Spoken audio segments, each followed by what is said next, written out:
Good evening and welcome to another night with 360 Collection. This is our third installment in a four-part series for our Black History contribution for this month. We've had 2 great weeks.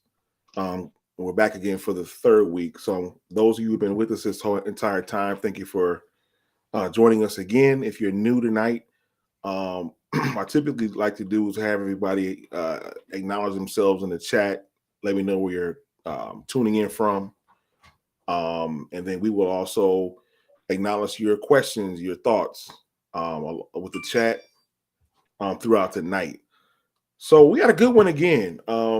Last 2 weeks have been great, like I said, but this today we're going to go a little differently. We're going to talk about Black liberation theology. Got my brothers on again. You all know us at this point. Again, if it's your first time, I always forget to say if it's your first time, you don't know anything about us. You're going to hear some announcements at the end to how to find out more about us, our Facebook page, and more information. So just stay with us and sit tight, and we'll get to that towards the end of the show. I don't want to take up too much time because we have a lot of good content tonight. Mari's going to take us through tonight and talk about Black liberation theology. So I don't want to delay. So Mari, take it away. All right, guys. Wonderful. Thank you so much, Grant, for the introduction, and welcome everybody. First off, we're going to talk a little bit about Black liberation theology, and in that, as in most preachers would say, as they would say, like this won't be long. I'm gonna say that we won't be here too long. We're gonna try to get straight to the point, but at the same time, try to educate you guys on a few things. The goal tonight, more or less, is let's just have a conversation amongst ourselves and also you guys about religion, and then we'll go more into a little bit more about Black theology and the importance of it. So tonight, more or less, is an introduction. I know that we plan on probably doing another aspect of James Cone's idea with Black theology, maybe around, I think it's around Easter, we're going to do that.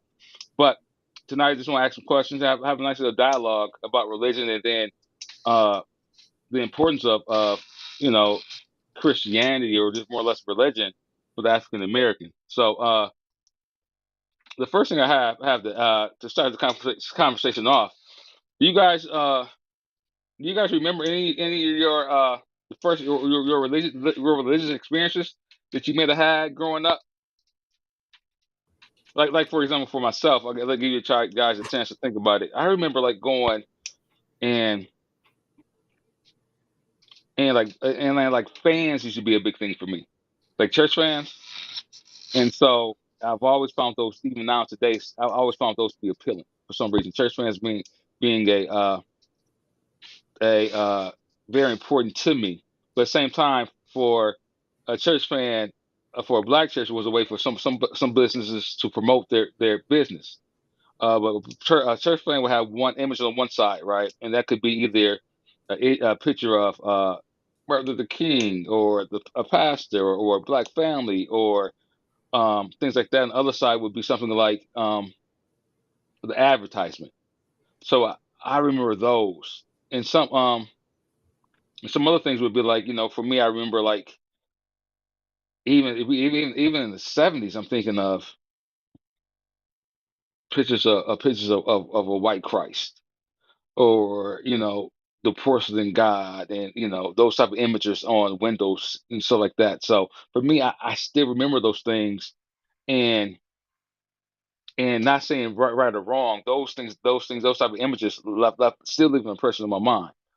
What about you guys? You guys remember going to any religious services and thinking anything like in the early ages? I remember, my mother was very religious, and we started out as Jehovah's Witnesses. And Okay. I remember the Kingdom Hall as a place, for a child of extreme, excruciating boredom, with someone droning on about something that I didn't understand, and books with pictures of a lot of white people. Hmm. Those are my first memories of religion as an experience. Droning on of whoever it was that was speaking, be it at Kingdom Hall, wherever. Then we moved to she converted to the Baptist segment of Christianity. And while that was more lively and more exciting than the Kingdom Hall and Jehovah's Witnesses, I found it to be incredibly long and a little over the top. Okay. You So know? remember walking the pews or people fainting in those Yeah, in and those yeah. you know what your traditional Baptist preacher is going to get to the point where he worked himself up into a pretty good froth, you know, and get to honking and spitting in the microphone and going on, you know that whole over the top experience for me as a young child was after the Kingdom Hall and the subdued nature of the Jehovah's Witnesses was like I said, a little over the top, something I didn't quite understand. So those are my first memories of it. Ike Grant. Looking at these comments, I can see that Panther Queen, yeah, I can relate to what you're talking about. Being in church many hours, the big picture of the white Jesus on the wall, me wondering what it's there for, not understanding why it was in an all black church, but yet we were, they had this image of what Jesus was supposed to look like. So yeah, I mean, I grew up in the church. My mother was a daughter of my grandfather was an actual pastor. Um,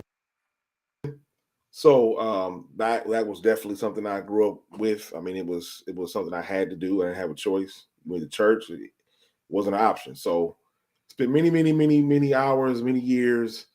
But as I got older, I began to question a lot. So I got chastised for quite a bit for questioning religion. But I definitely can relate. I think my story is like everybody else who grew up in the church. It's sort of similar. So I mean, I had, not just the white Christ, but all the apostles, Mary, Mm-hmm. Joseph, the three kings. Any picture I ever saw as a young person related to anything biblical was a white person. Mm. It didn't shock me that Jesus was white, because in growing up in the church and dealing with the children's literature of the church, there were no pictures of anybody in there who looked like me. Mm. Yeah. Yeah. Yeah. Well, for African Americans, the church has always been, very important to us. The church will always be the center of Black American lives. It's the oldest organization. It's our oldest organization. Black churches in America have long been recognized as the most independent, stable, and dominant institutions for Black communities. Historically, the Black church has been a place for creating individual, systematic, and political change within the Black community.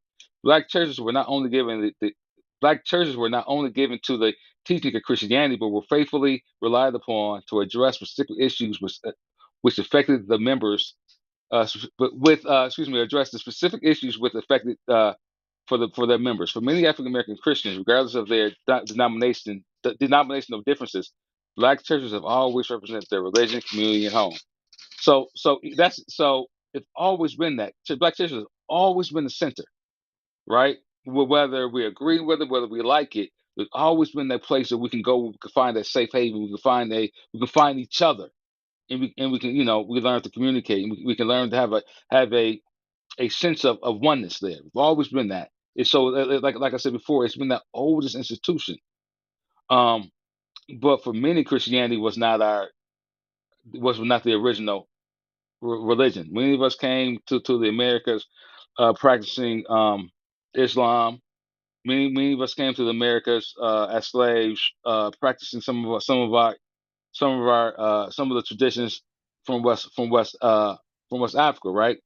Um, but over the years, with the birth of new generations of on American souls, accepting Christianity became part of the accepting America as home. Over time, large numbers of slaves found the biblical message of spiritual equality before God appealing, and found comfort in the biblical theme of deliverance.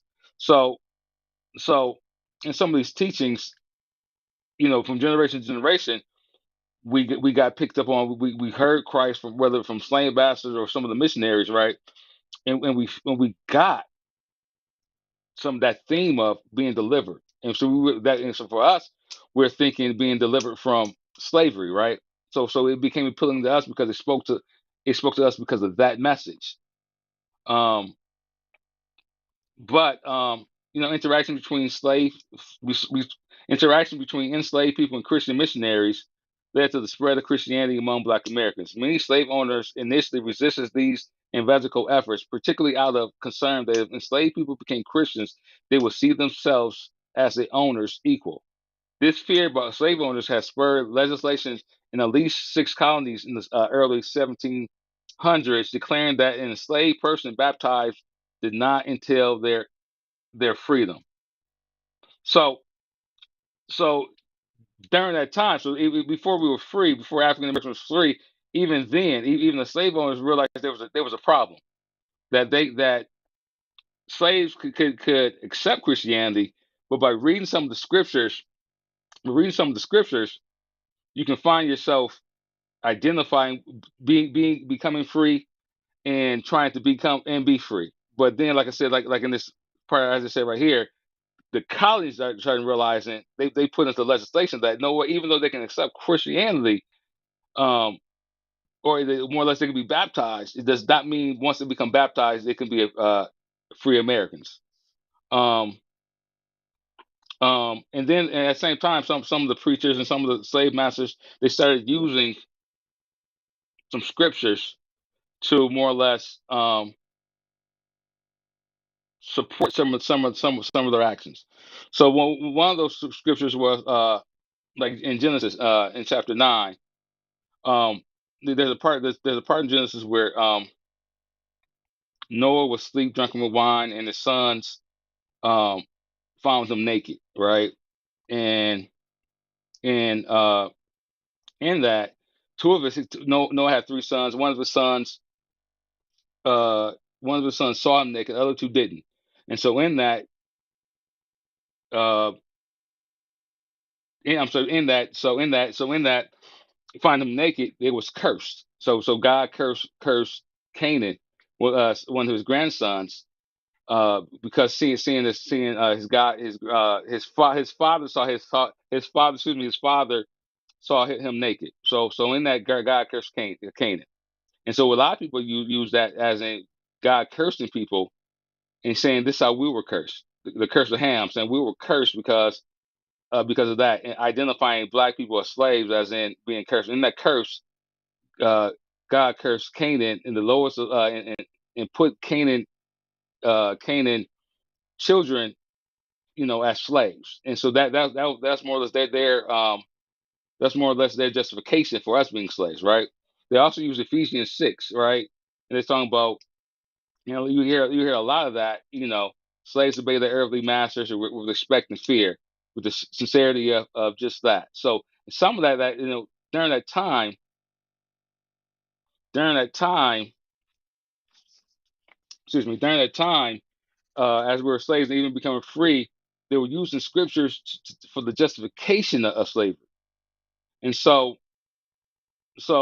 that made a lot. So a lot of people felt that being docile. So if you know anything about the Christian faith or whatever, you realize there is a part of liberation and fighting for, or understand that you are free. They took a lot of those scriptures out, or they made sure that slave masters or slave preachers, more or less, did not speak on those terms because they didn't want to have slaves more or less uprising and fighting for their freedom. Okay. Um, but still, even after emancipation and after the Civil War, Black churches still held that role of being important in Black life, right? Um,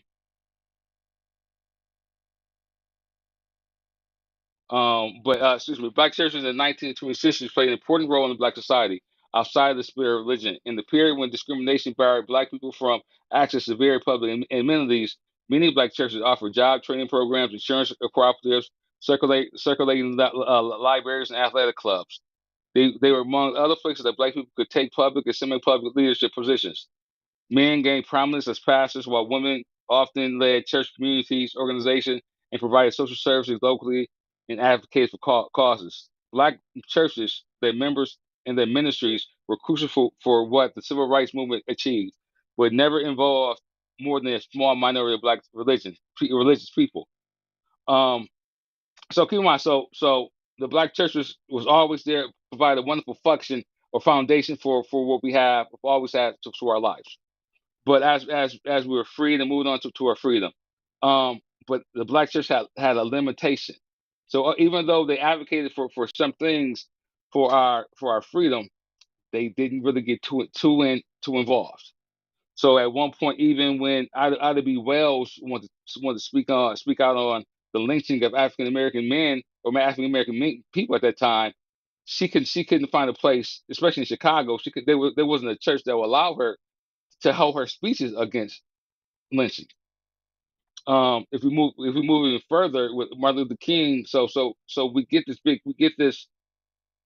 we get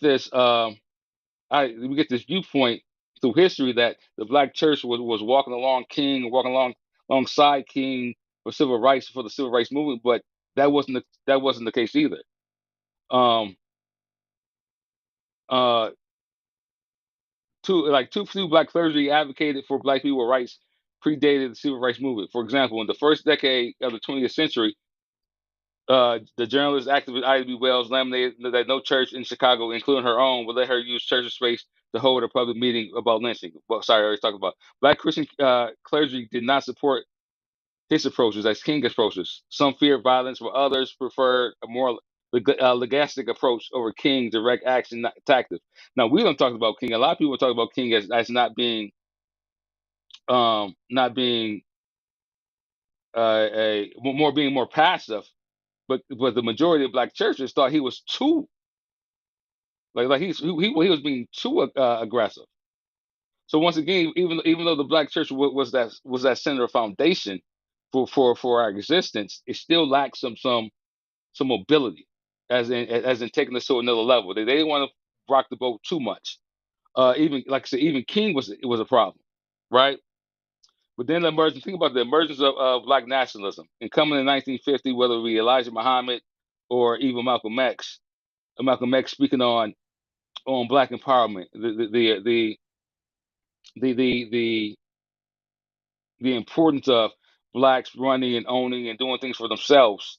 A direct contradiction or direct going directly against what a lot of people might have heard in a lot of black churches. But at the same time, the timing was there too. So you think about 10 years after the passing of Emmett Till, the killing of Emmett Till, a few years after Martin Luther King is holding his doing things in Birmingham and Mobile, Alabama. So there's activism going on, but nobody is speaking directly to African Americans having a self determination approach to what they're doing.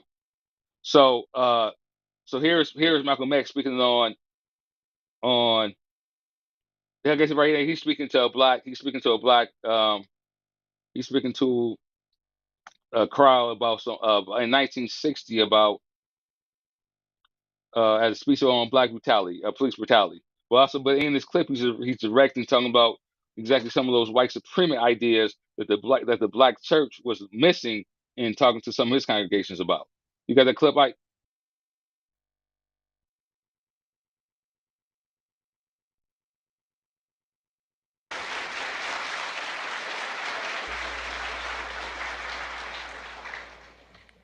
In order for you and me to devise some kind of method or strategy to offset some of the events or a repetition of the events that have taken place here in Los Angeles recently, we have to go to the root. We have to go to the cause.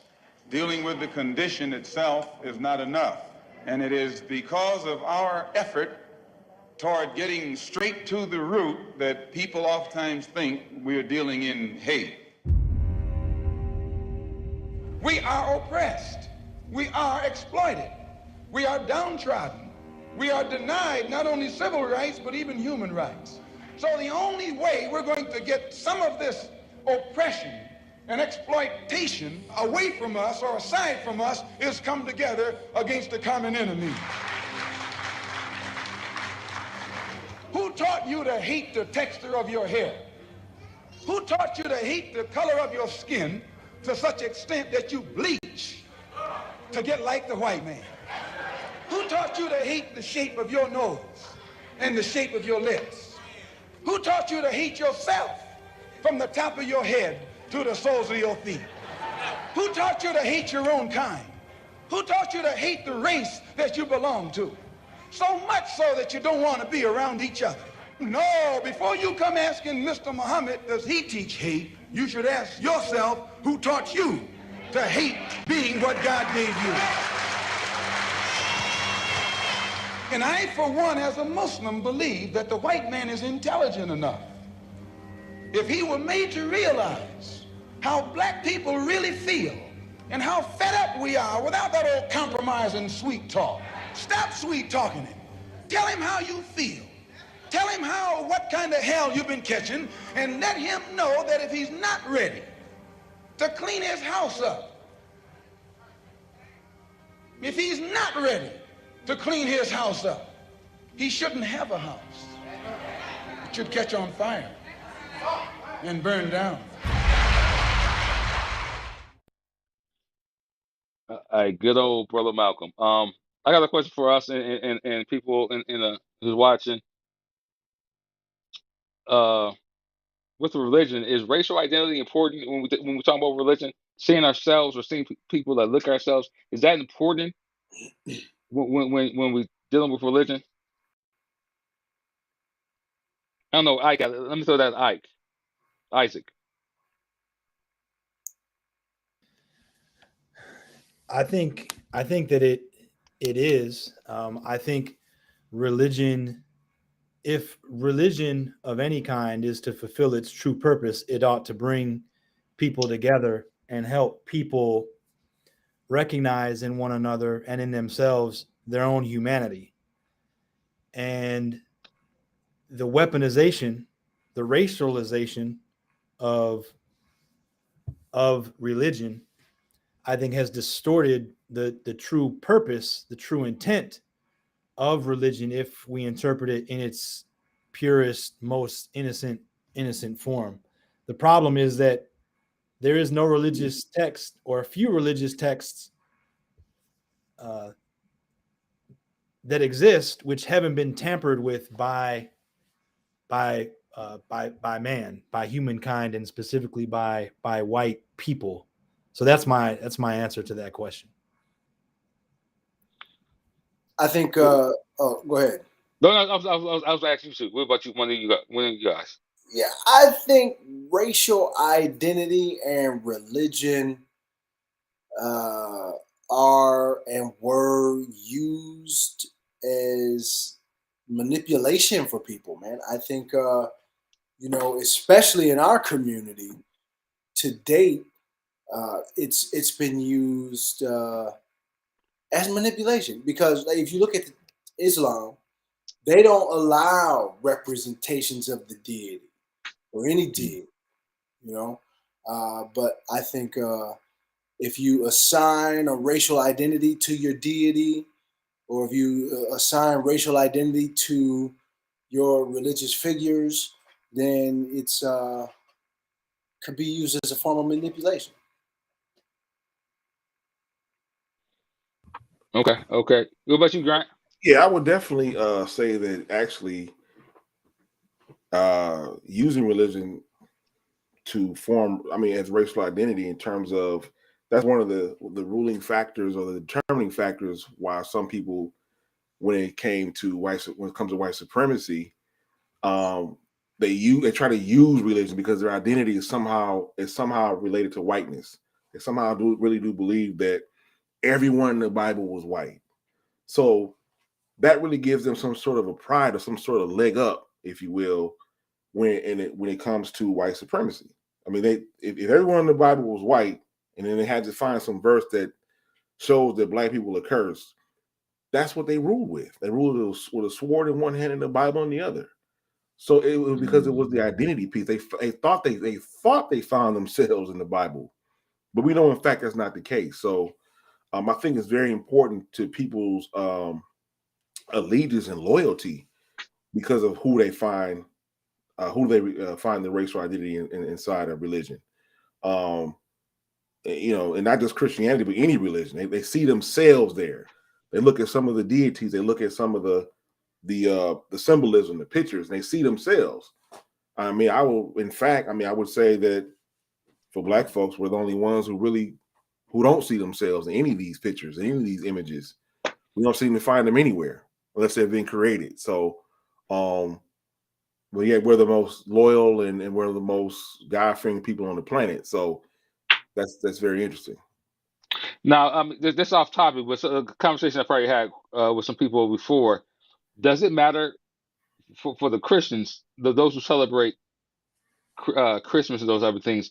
Does it matter that Santa Claus is white?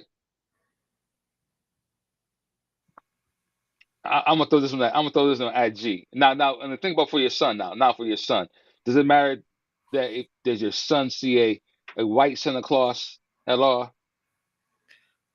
I mean, we had a Black Santa Claus in my house. Honestly, I mean, it's available now. You couldn't find it before. Yeah. Right. I get it. I mean, because honestly, I'm Santa Claus, right? So right. I mean, he is Black. You know what I'm saying? So we're not talking about this imaginary thing. Now, granted, I'm not saying he's not at the age where I'm comfortable saying that. So I'm going to play the role, but in reality, it's the truth, right? So Santa Claus is the person whoever goes and gets the gifts, and that's me. So I think it is important for him to be able to relate to, again, seeing images of himself or someone who looks like him in a sense of some type of identity, to be able to relate to. So it's not seeing someone that doesn't look like him. Well, nobody in my family here doesn't like this white Santa Claus. So why is he here? Who is this man? Right. But now I can't stop him from watching any type of cartoon that has a white Santa. It's not to the point I'm like, turn it off. He's able to relate to both to some kind of way of this is entertainment, but I think he does. But eventually he'll make the correlation of I saw this Black Santa in the house.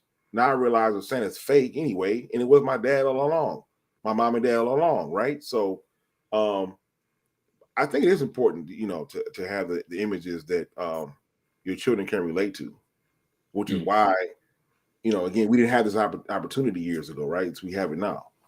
Right. I think for myself, if I answer that question, I think it mattered to me a long time. Yeah, I wanted I wanted the image of that. I think my mother presented. I mean, we got the Black Santa Claus here, the big one, whatever. But then I realized that as is that Panther, what's her name? Panther Queen stated, I believe in Santa Claus. I don't believe in Santa Claus is a pagan thing. I think I get to the point where allowing white people to have their stuff, and let white people let it be cool to white people have their stuff, and I don't have to turn their white stuff into blackness, and let them have their stuff. Let them celebrate what they want to celebrate, how they want to celebrate, and and it's fine for them to have their stuff, and let that be what it is. That's white people thing, and and with no judgment, as in that's their thing. Now I got to have it. And so that's where I'm at now. So now, like for me, it doesn't matter. I'm saying let white people have it, and so because I say that also saying that people have grown up, people have aligned Santa Claus to Christ, right? So sometimes growing up, you would think that they're the same, and then I realized that Santa Claus has to be white, but then understanding that Jesus Christ has some pigmentation in him. So I've come to the realization that there's two different things. Let that be the fakeness, and he could be white, blue, whatever. But at the same time, I know that Christ is the color that I know what color that he's not. So that's how I've grown now to see things now. So in that same time, but now I in my mind, in my image, and I think that this is the part that we hope to get to some point is not they're not being quote unquote the image of a Black Christ, right? When we say that, it takes away the effectiveness of what Christ is. When we say Black Christ, that means we're automatically admitting to that there's the white Christ as being the original.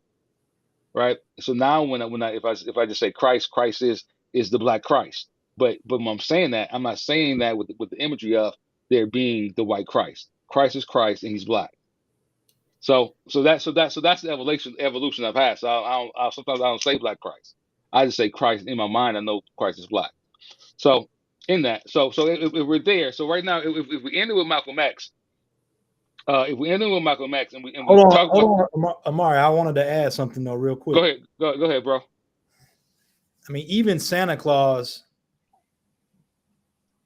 If Santa Claus stems from a tradition about a Christian leader from Turkey, Mm-hmm. Saint Nicholas was a Turkish Christian leader, which means that he was a brown man.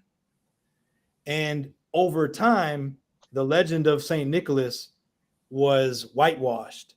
And in America, it was commercialized. And so it's important for us to recognize that as well, that Christmas hasn't always been a time where families would teach their children that Santa Claus comes down the chimney and brings gifts.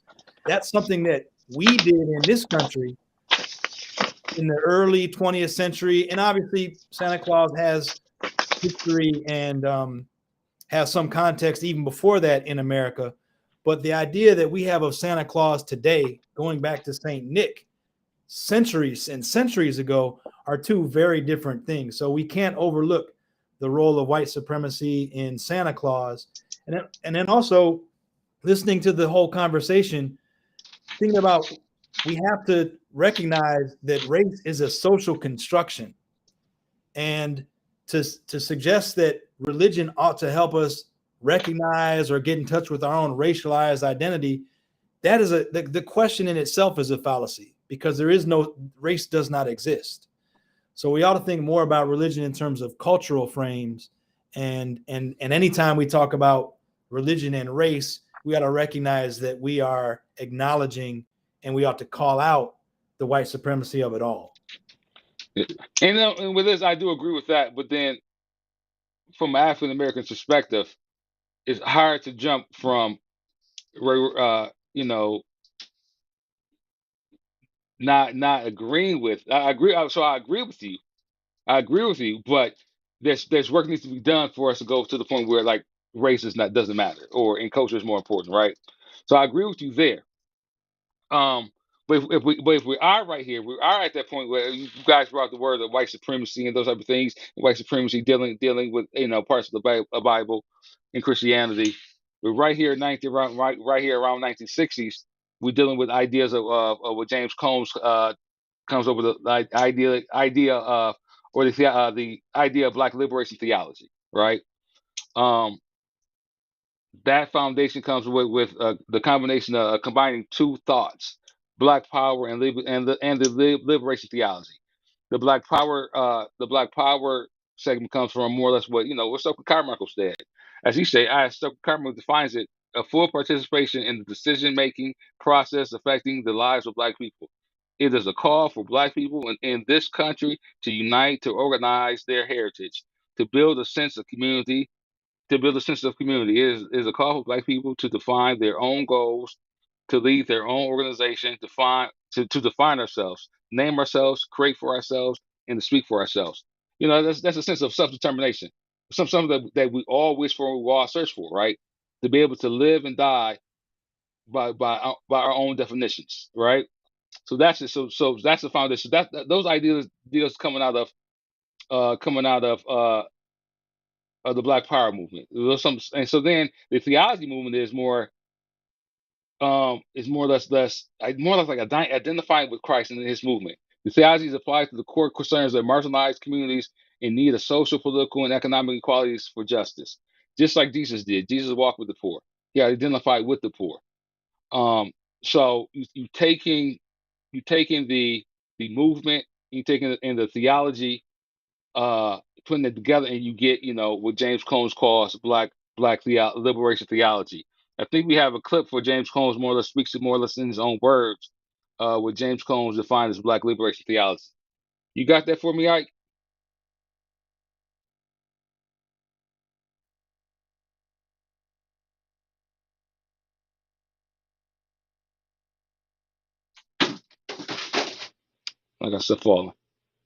I got stuff falling. Ike, where you at?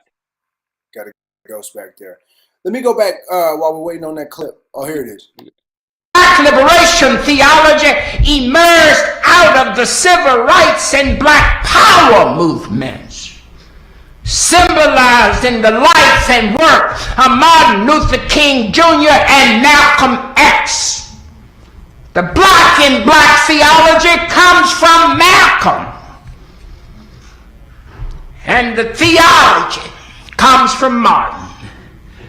I was trying to hold them together because they had been separated in the 1960s. My first two books were intended to wake up white theologians, slap their faces, as it were, and to arouse them out of a deep theological and philosophical sleep as they were snoring loudly about Bard, Bootman, and Tillich.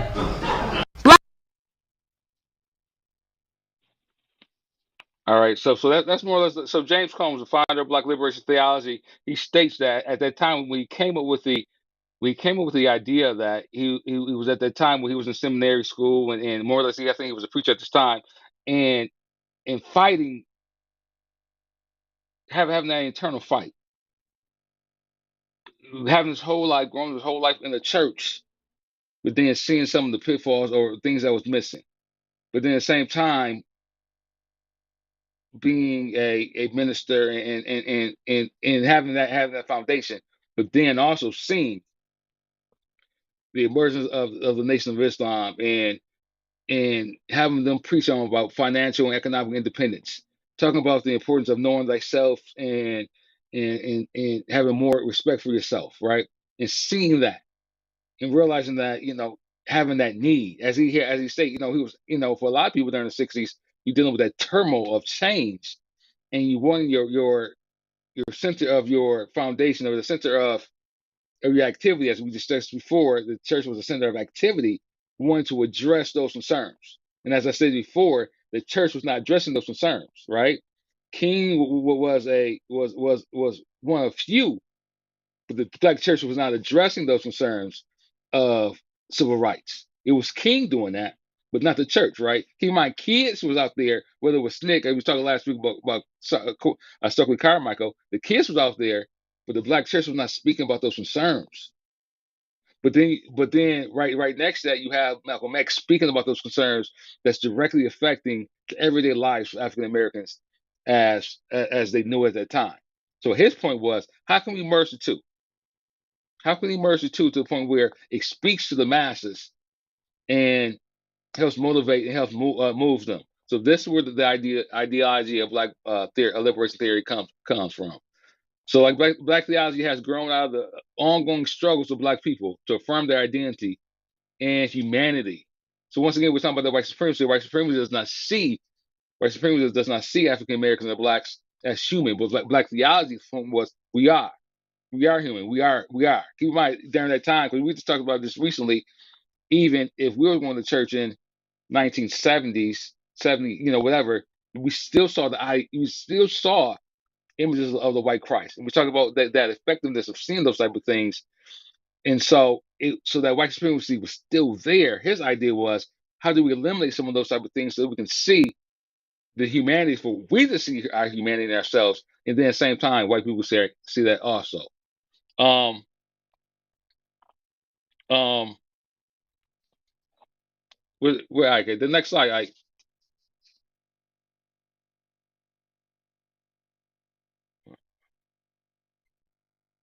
all right. So more or less, as we define a little bit more of what the Black liberation theology is and what it stood for, we're gonna go through a little bit of his quotes and maybe just throw them out there so we each can talk about each quote and talk about some of his ideas of what Black liberation theology is. His first quote is, "It's very important because you got a lot of white images of Christ. In reality, Christ was not white, not European. That's important to the psyche and to the spiritual consciousness of Black people. who live in the ghetto and in the white society in which their Lord and Savior looks just like people who victimize them. God is whatever color God needs to be in order to let people know they're not nobodies, they're somebodies. So we kind of talked about that earlier, right? The psyche of seeing seeing having a God or a deity that look nothing like you, and what that means and how that feels. Now I don't know where Brother Ike went, but I guess I want to ask him, did that matter? Does that matter for him? Did that matter for him when he was younger? Does what matter for me, or did what matter to me when I was younger? The white Jesus. I wasn't raised as a Christian in the first place. I was raised as a member of the Baha'i faith. My parents were both raised Christian, one as a Catholic, one as a Lutheran, but they left Christianity to become Baha'is. And so in the Baha'i faith, there are no public renderings or paintings of the prophet founders of the faith or anything like that. And the faith is modern enough that there is no dispute about where they came from and what they might have looked like. So in that respect, I didn't have that kind of relationship with my own religion. I always knew and understood that the founders of the faith were from a different place than me. However, I do remember spending time at my grandmother's house and seeing a really spooky painting of Christ, all beaten and skin shredded and everything like that, with a crown of thorns on his head. And it used to scare the hell out of me. And in those pictures, I kind of inferred that Christ was, if nothing else, sort of maybe like a tan looking white man. I didn't imagine that he was anything other than white. It wasn't until reading about Malcolm X and the autobiography of Malcolm X that I realized that Christianity had been whitewashed, at which point, I tried to relate to that psychology the best that I could. And obviously very difficult as a white man used to seeing depictions of myself everywhere and growing up with depictions of Jesus as a white person. Okay. Well, in this, one of Cohn's ideas is Jesus Jesus' role was to liberate the oppressed. Walking, so more or less, as he would say, Jesus was walking along the less unfortunate, and he states as if we look at American as if Jesus was here today in America, he will walk amongst the less fortunate, the most oppressed, the most disenfranchised, and in that means he will walk amongst African Americans, right? And so we also states is that in order for white Christians to get a better understanding of, to be more like Christ, they have to be in tune with the struggles and the rationale of the thinking of Black people, because they're more like Christ, or they're walking more along Christ than anyone else, because of how Christ walked and liberate. His role was to liberate the oppressed. So, I have an understanding of that's something that Combs had the foundation in. Now that clip, the last clip that clip that we have of Combs talking about, I forgot the title of it. Is it not BLT, but that could be it. Yeah. But Abel's blood spoke. Then the Lord said to Cain, "Where is your brother Abel?" He said, "I don't know. Am I my brother's keeper?" And the Lord said, "What have you done? Listen, your brother's blood is crying out to me from the ground."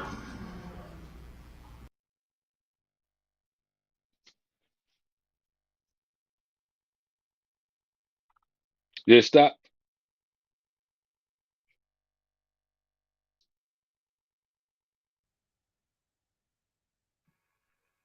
Seem to have lost the audio. Yeah.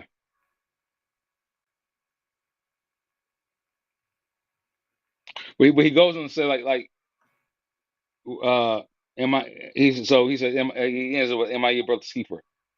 But in that he says, for the blood that was spilled, he makes a correlation to that with being African American blood spilled on this land, that somebody's responsible for that. And somehow, if we're all brothers and sisters of Christ, we're supposed to be responsible for each other. You know what I'm saying? So as God said, "Where's your brother at?" God's also asking the white Americans, "Where your brother at?" Meaning those that they oppress and those they're oppressing, where are they at? At some point, you're going to be judged by that blood that's being spilled, our blood being spilled. So in that also he speaks on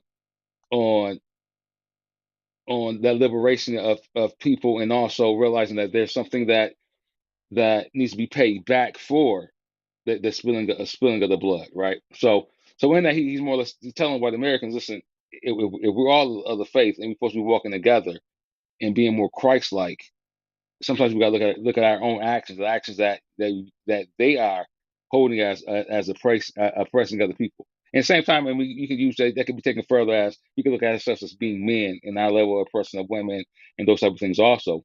But he speaks on that in that clip right there. All right. But I probably got three or four more slides. Let's just talk about some of his quotes, and I want to try to get a reaction from everybody about some of those quotes. Let me see one. Okay, he says we have too much white love, the love that tells blacks to turn the other cheek and go the second mile. What we need is divine love and expressed in black power, which is the power of blacks to destroy their oppressor here and now by any means at their disposal. Unless God is participating in the holy activity, we must reject God's love. So in some part about that is that right. So I think not saying that was a direct attack to Martin's turn the other cheek, but that type of mentality has always been preached to us, given to us since slavery as being passive. And that passive activity has not gotten us anywhere, has not gained our freedom at all. At some point, I think that we need to be more of a more force. But at the same time, it can be done within the foundation of the faith, right? Like you said, that if that's God's, if that's how God looks at it, then that it can't. There's another one. If that's God, that cannot be God that I know. He has a quote that says there's a quote that says that the God above the ship was totally different from the God below the ship, as in talking about the African ship. They're both praying to the God. The guys above the ship were praying for safe travel to get to the Americas, to have and many slaves come to the Americas to stay alive.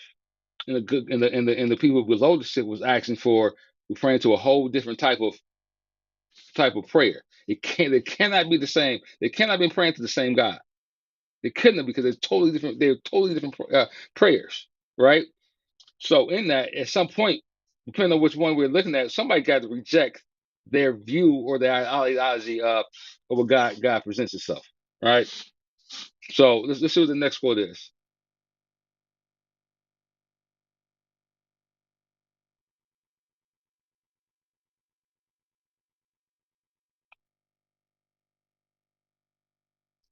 If God is not for us, if God is not against us, if God is not for us, if God is not against white racists, then God is a murderer. And he had better kill God. And we had better kill God. The task of black theology is to kill guys that do not belong to the black community. Now, I think in that, what do y'all think about that? I wanted to speak on this since the first quote you read about having a deity that looks exactly like your oppressor. Okay. And if your oppressor looks exactly like your deity, then you're having a hard time being oppressed. I mean, because your immediate teaching and your immediate response to oppression from your deity is forgiveness. You know, I forgive you.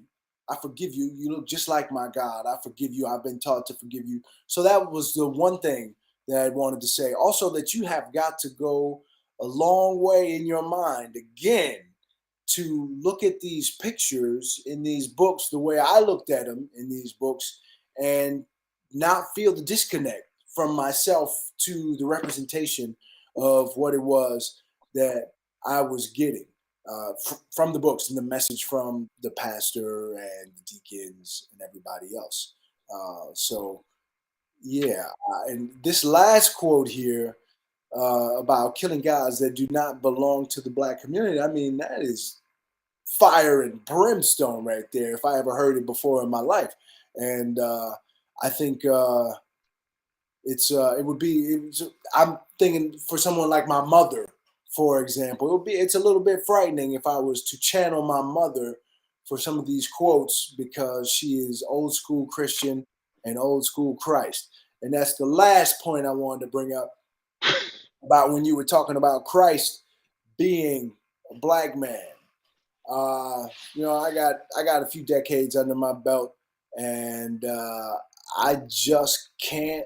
I have a very difficult time seeing Christ as anything but white. I guess it's conditioning, muscle memory, inundation, indoctrination, brainwashing, if you want to call it. But that white representation of Christ has been so ingrained in my heart and in my mind that it's hard for me to replace that with anybody else. And I'll come back to that. I do have a question on that. So I guess I can go kind of in that. And I guess anybody have anything to say on that, please just say. So keep in mind, for me, now I'll wait because I think there's a question. Maybe we can have a nice discussion on the next at the very end of that. Hey, throw that next slide up there for me, Ike.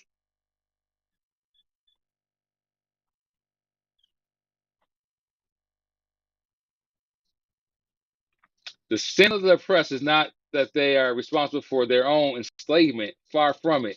The sin is that of trying to understand enslavers to love them on their own terms. As the oppressed not recognize their situation in the light of God's revelation, they know that they should have killed their oppressors instead of trying to love them. Now, so this is a theologian. This is a pastor. This is a minister. And so, in some part of it, like you said, we've been conditioned. We haven't been conditioned to understand that, like, you think about it in the Bible, there's wars in the Bible, there's fighting in the Bible, there's killings in the Bible, justified killings, right? But somehow our conditioning is from slavery is that we never had that level of fire in us, right? Never had to have that level of hatred towards anybody, at least for African Americans. So Combs also talks about how would it be? How think about a Jew, a recent Jew, a current Jew, and you talk and tell them to something about Nazi. You don't think they would have some emotional attachment to Nazis or Germany, at all? Wouldn't it be a negative feeling? Matter of fact, we just went through some things with Kanye West within the last 6 months, right? I'm saying certain things or believing some things. The Anti-Defamation League, you say anything, right, about anything, they have a response, right? And it's not a nice response. They're coming out of, I'm saying they're coming out of hate, but they're coming out of this is negative. This is something that we shouldn't talk about. We shouldn't be talking. It shouldn't be looked up in high regards. They have that emotional response, right? But here he talks about that's what he talks about, having that emotional response. For some reason, why don't we have that emotional response as African Americans when it comes to, listen, if people don't want to quote unquote get us free, they should be killed or have no love for quote unquote white people or white society from American standpoint because of what's been done. I'd like to take issue with that emotional response because our Black theology or Christian theology has taught us to do just the opposite. If you take a look at Proverbs 29:11, it is a fool gives vent to his anger, but a wise man keeps himself under control. And that's just one such verse like that, Proverbs 29:11, where you are equated with a fool if you become angry and show your anger. How else you gonna kill somebody? How else you gonna kill your oppressor? How else you gonna make it plain to your oppressor that you shall not be moved? You know, you have to get angry. You have to vent that emotion. You have to. There's no other way to do it, as far as I'm concerned. You know. What about you, G? Get angry? You know, I think it is. You know, I think he's using very strong words here, and he should. I mean, I find it fascinating that he talks about basically two type of Christians. You know, one basically that will one being the oppressor, one being the oppressed.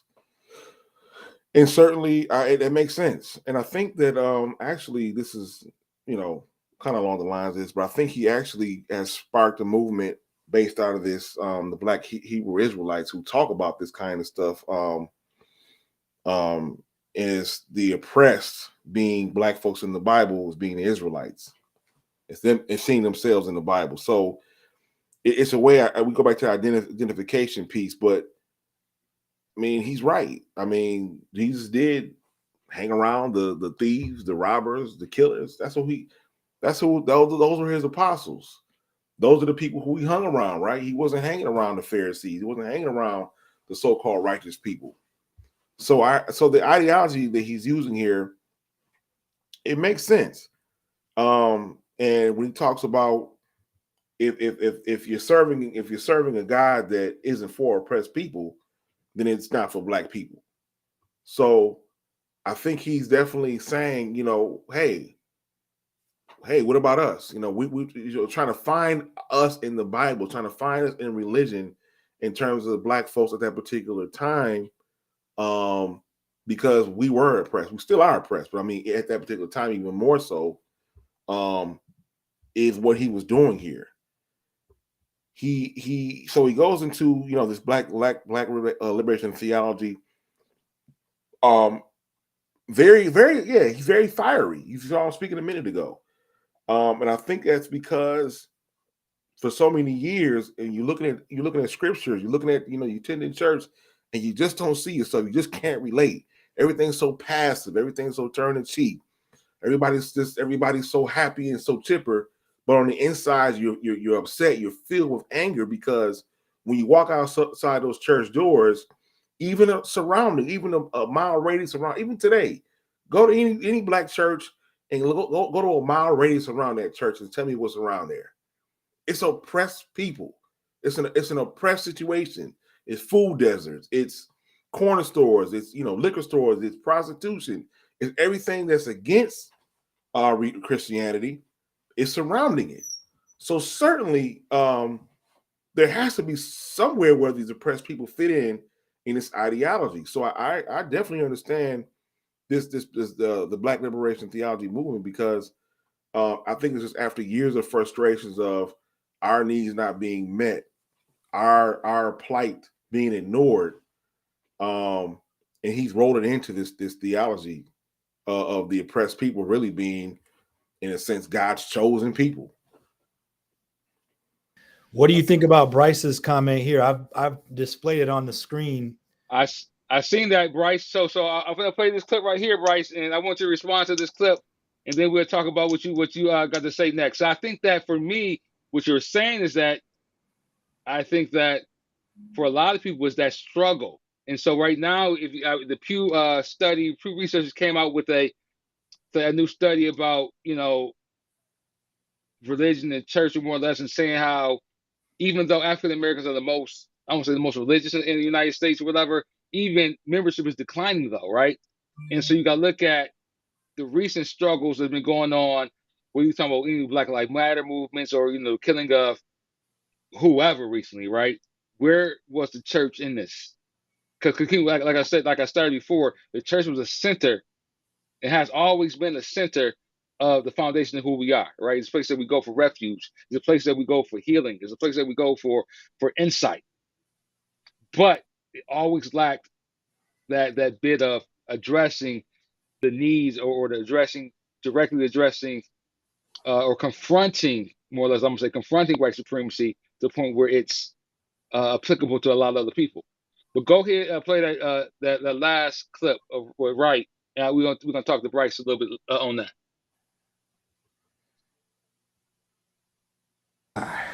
Where governments change, God does not change.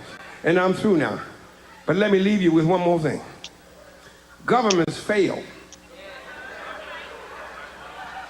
The government in this text, comprised of Caesar, Quirinius, Pontius Pilate, Pontius Pilate. The Roman government failed. The British government used to rule from east to west. The British government had a Union Jack. She colonized Kenya, Ghana, Nigeria, Jamaica, Barbados, Trinidad, and Hong Kong. Her navies ruled the 7 seas all the way down to the tip of Argentina in the Falklands. But the British government failed. The Russian government failed. The Japanese government failed. The German government failed.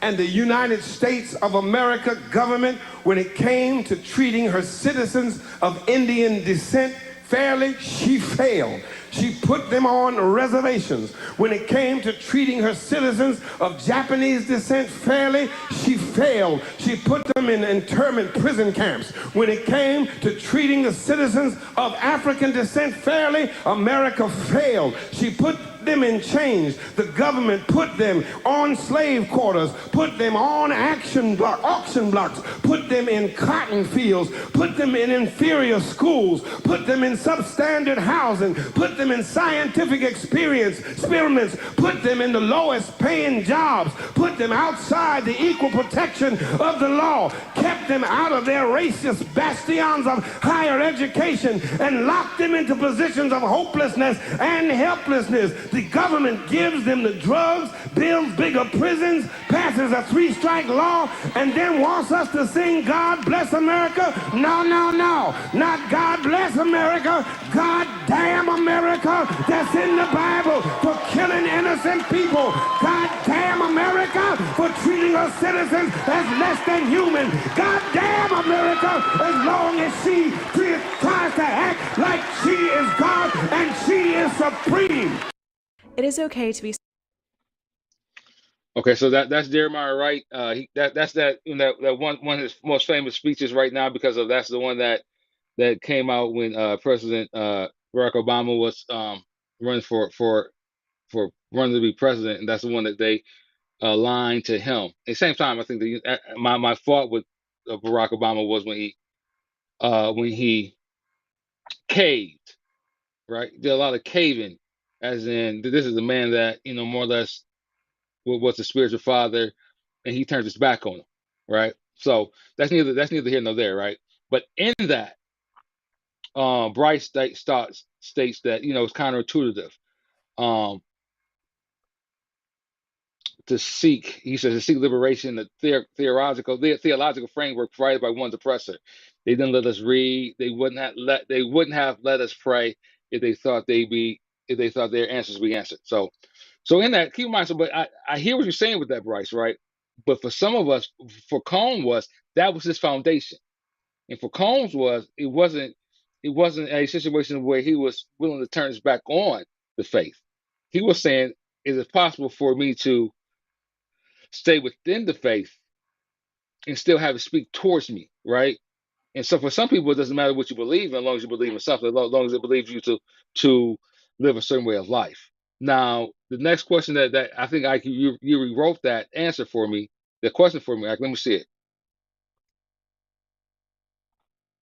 And Bryce, I want you to answer if you're still around, Bryce. this question. You got that last slide, Ike? Does the absence of a pro-black position turn black people away from being more active in church? If churches took a black liberation center stance, would that make it more appealing? So I'll ask. I guess I'll ask that for Grant and Tim. Tell me if church after hearing Jeremiah, right? Pastor Jeremiah say all those type of things. So imagine if something like that was around where you are around growing up. Would that have mattered to you?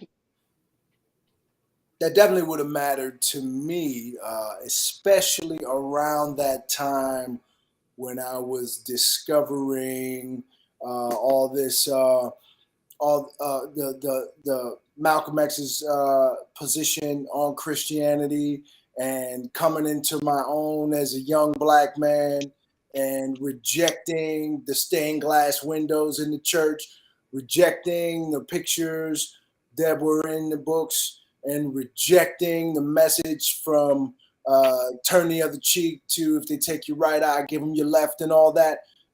When I was young and angry and passionate and militant about my blackness, I think something like that would have helped me to take a more active role in the church, because when I was coming up and when I was coming of age as a black man and learning about my position in this country, religion and Christianity, and even the lessons of the civil rights movement, which you said the church was not following Martin Luther King, but even the lessons of the civil rights movement that we shall overcome and all the religious overtones did not help me, did not appeal to me, and were not effective in attracting me into a church. As a matter of fact, I ran from church in the early 90s as quickly as I could. And this is after I was a saved, baptized individual, okay?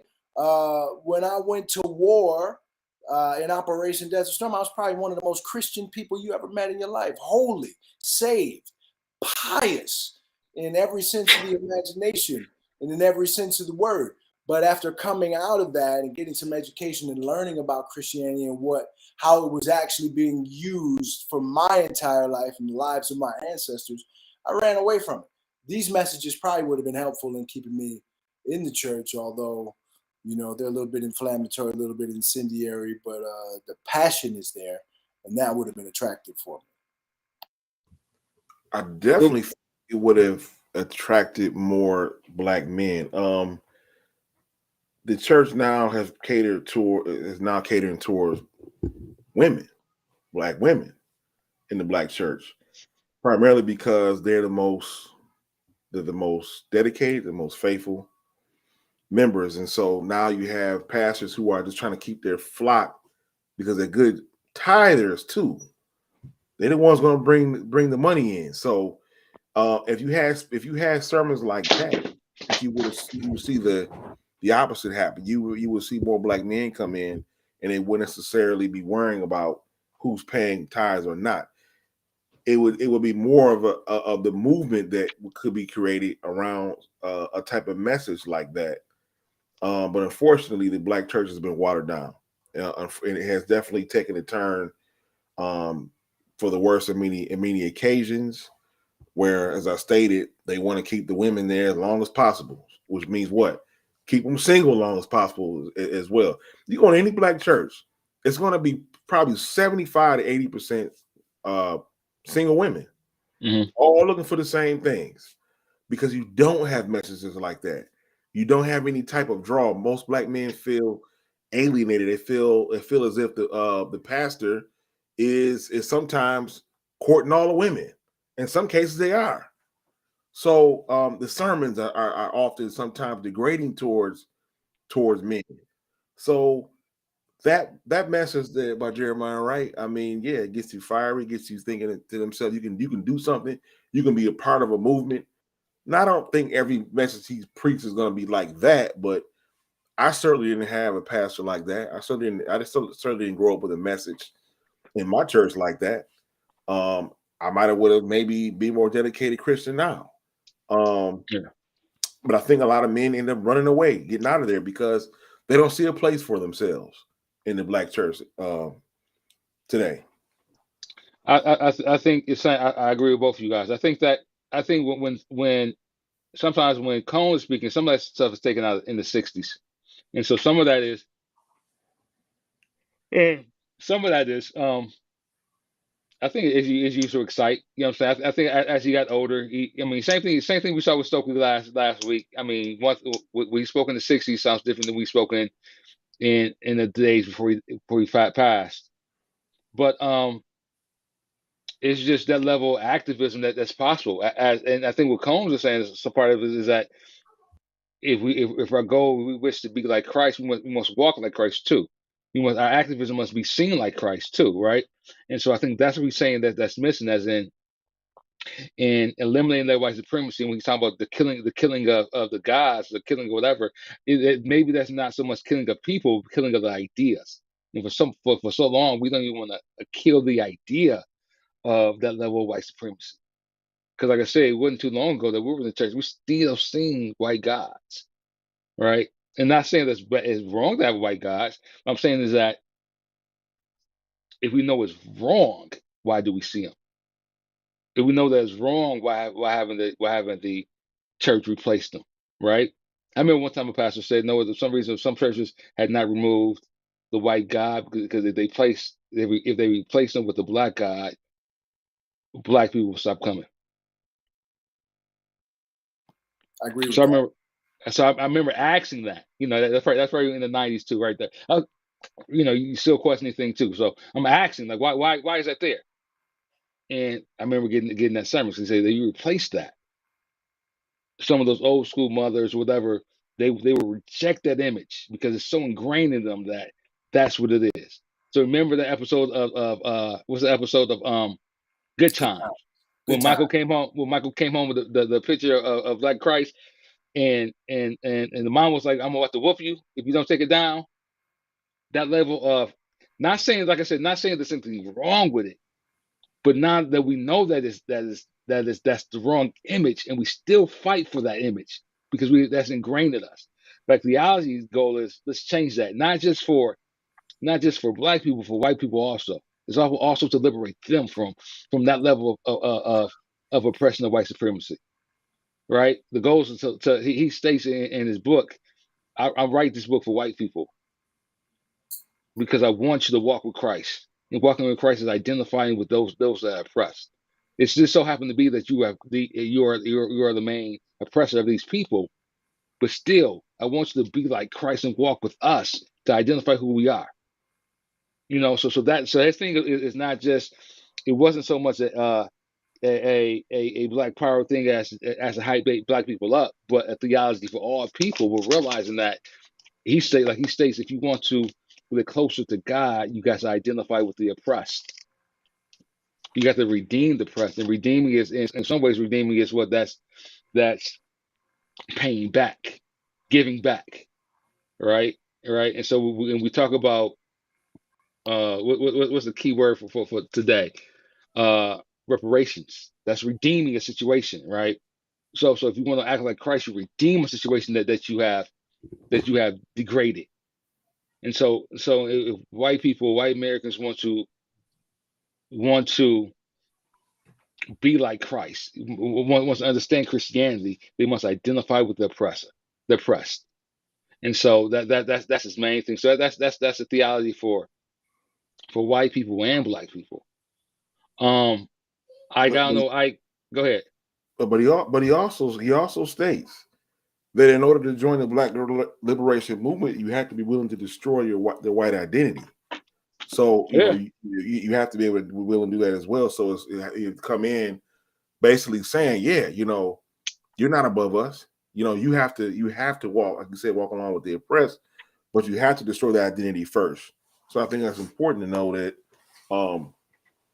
that he identified that in order to be a part of the movement. But see, I like that too, because that goes into what I talked about also too, with race being the social construct, right? Realizing that there is no white or black. But in this, we got to, if we can erase it all, erase it all, and then identify with those that have been oppressed and making those oppressed whole, then we'll find ourselves being more Christ-like. And so I think that's something that he was saying, but also a big part of that also is that redeeming factor, making those whole. So, do you have anything? I mean, does it? How do I say that? Does that make a sense for a white person understanding that letting go of that whiteness and walking with the oppressed? Because some people don't get it, don't understand that the aspect of religion and the importance of that. I tend to agree. Well, first off, okay, so I tend to agree with what Bryce said in terms of he was speaking more in terms of Black redemption and Black people in particular.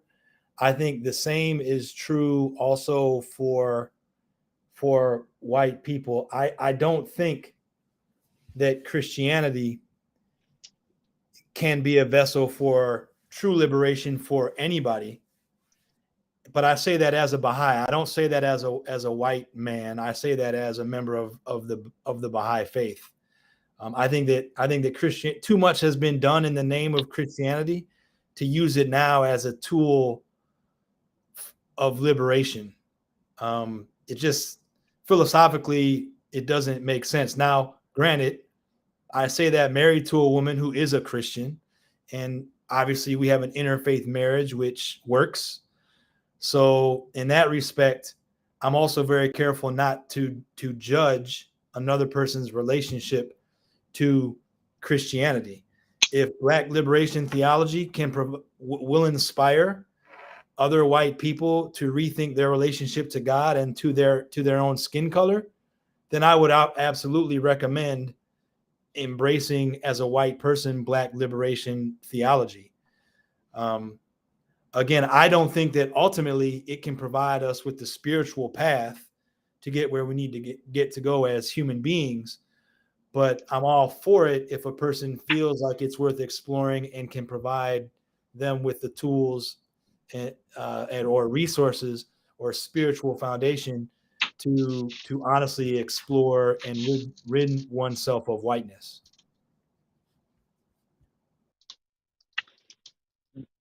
Okay. Well, that's pretty much all that we have to talk about tonight. I think there's another aspect of Combs that we'd like to discuss, in which he makes a relation to Jesus Christ and the cross and the black man and the lynching tree, right? So there's a correlation that he makes there, and we will talk about that around Easter time. I think maybe that during the week of Easter, week before Easter, we're talking about his book called the lynching tree. And like I said, he makes that correlation between Jesus Christ and